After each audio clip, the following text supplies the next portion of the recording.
He's not stable. Let me ask you this. You told many interviewers that Joe Biden was on his game, that ran around circles on his staff. When did you first notice that President Biden's mental faculties appeared diminished?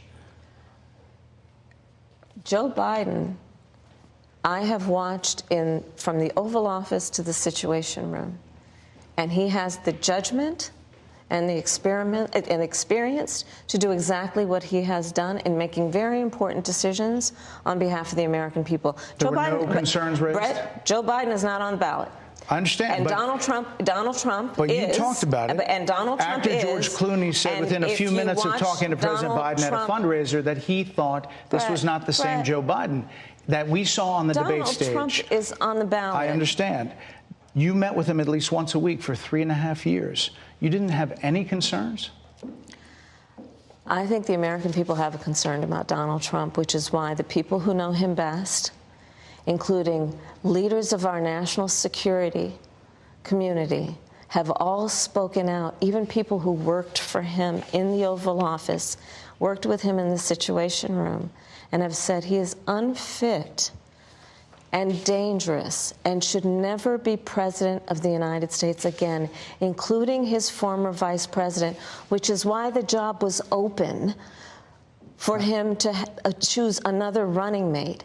So that is a fact. That is a fact.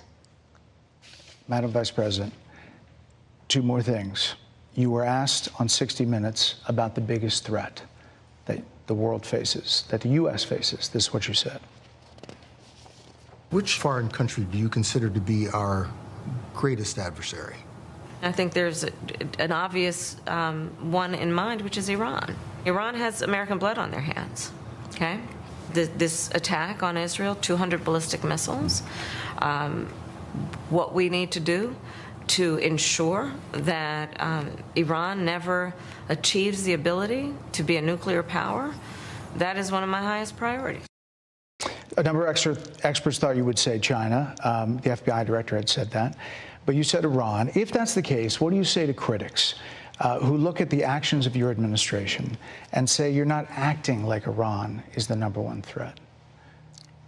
Well, I will tell you most recently, whether it was in April or in October, and then several hours on each occasion that Iran posed a threat to Israel.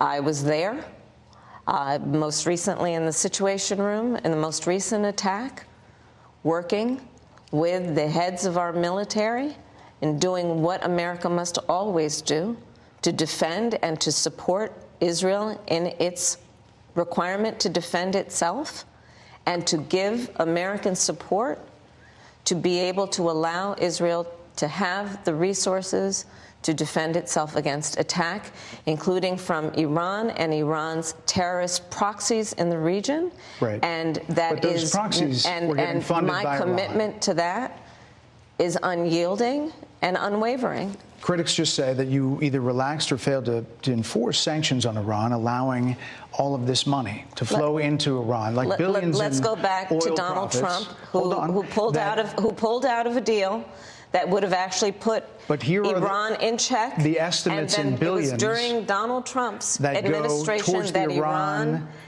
regime that we had an American military base that was attacked, where American soldiers suffered traumatic brain injuries, and Donald Trump dismissed them as headaches, not to mention how Donald Trump has treated and talked about America's military and military service people, calling them suckers and losers, Hamas, has diminished the significance. We're talking over each other. I apologize. I would like that we would have a conversation that is grounded in full assessment of the facts, which includes, I think this interview is supposed to be about the choices that your viewers should be presented about this election, and the contrast is important. Yes, ma'am. And on the subject of Iran, I am offering what should be an important contrast that is presented for folks to make a decision that they feel. Who look at what the administration did and say and think differently.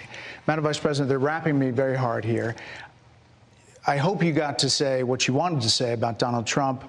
There are a lot of things. There's more to say. I have much more to say, There are a lot of actually. things that people want to learn about you and your policies, and that's why we invited you I invite everyone here. to go to kamalaharris.com, and you will see that I have 80 pages of policies that are quite comprehensive and should be accessible to anyone who would like to read them. And it includes what I intend to do about affordable housing, what I intend to do about small businesses, what I do And that's why intend we to do to invited you strengthen here, our economy, to see where you were in 2019 and where you are now. America's military and ensure we have the most lethal and best fighting force in the world. Madam Vice President, And they're giving me a hard rap Well, here. I thank you for the time. I thank you for the time. It's good to meet you. Thank you very much. Thank you.